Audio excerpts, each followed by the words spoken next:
And on top of that, you bring the meta layer, which is the sense of identity, which is the sense of Yes. that we're actually facing an existential crisis, which is already previous conversation we've discussed how we've already on a meaning crisis, and now we're adding to that an AI which will basically challenge our relationship with another intelligent being, which there's no alien, so it's AI, Yeah.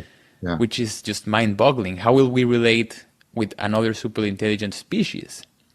And so I want to get into this notion that we're just pushing through, right? This is like an automatic thing that we just must embrace. AI is happening. We didn't vote for it with like a literal Yeah. vote, but with voting it with the incentives, which are pretty much money, greed, and also I don't want to give Attention. All the attention we give, right? That's also how we pay for it. attention. And also, I mean, it's not not in a bad way, but the curiosity that we have of searching for who we are. And my question for you is this the right approach, building something that we can really know what's going to look like, which is going to reflect our own selves? But, you know, in previous conversations, our first edition, you mentioned that we have one of our basic traits is self-deception. We're Yes. self-deceptive species. So will AI be a self-deceive Yeah. itself? So all of these areas, Professor, I'd like to explore with you. Thank you. So I had a great hope and a great fear that students from the U of T will tell you that my great hope was that I knew autonomous AI was coming. Um, but I had a great hope that it would be driven by science, and that science would give us a deep understanding of intelligence and consciousness and wisdom, and that science could be linked to helping people to become more rational, more wise, alleviating, linking the projects of AI to the project of alleviating the meaning crisis. I had the hope that, and I was working so hard to try and bind them, and I was trying to get stuff published, and I did, and all that sort of stuff. And my great fear was that somebody would just hack their way into AGI without advancing the science significantly. And because my worry is when we do that, when we create technologies that have not been produced by science and have a science that has been set within a philosophical framework, that has been really, really a bad idea. And unfortunately, it turned out my greatest fear came true rather than my greatest hope about this. What do I mean by that? There are some scientific advances with the GPT machine, and I invite people to look at the video essay in more detail. I won't go through every argument because that was an hour and a half. So, and I acknowledge what those are. But on the main point, here's what I want to say. I think the core of general intelligence is a capacity to do relevance realization integrated with predictive processing. Just published a paper on the end of that last year. You can go there if you want to look that up. And I think the GPT machines, insofar as they're doing deep learning, they do implement an important dimension of relevance realization, but they don't implement all of the dimensions. So in that sense, they're not giving us any new understanding about what intelligence is. They've implemented one of the dimensions that was already sort of like we talked about this, my co-authors and I, way back in 2012 about the emerging framework, and that work, like that was one of the at least the three dimensions. There's more. So first of all, it's got some, but nothing really new. Then what it has is it's actually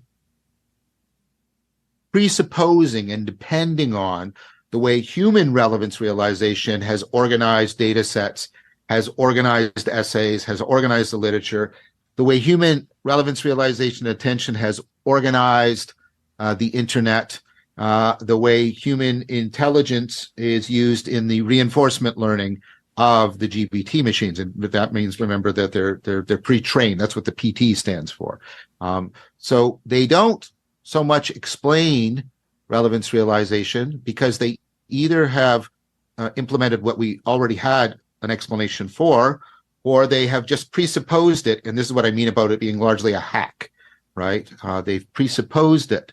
And so we don't have any good, there's no big breakthroughs in how does intelligence work. And there's a problem in that we have some pretty clear evidence that whatever the machines are doing, it's not going to give us a generalizable account of intelligence. In science, you want to create theories that are generalizable, that apply to as many phenomena as possible. The way GPT is intelligent couldn't transfer to a chimp, right? Any non-linguistic, non-literate being, right? It's not going to transfer. It's not going to transfer to an octopus. It's not going to transfer probably to us because we have, and this is one of the most robust findings, we have general intelligence. What that means is how you do on any one task is strongly predictive on how you'll do on many tasks. This is how G was discovered.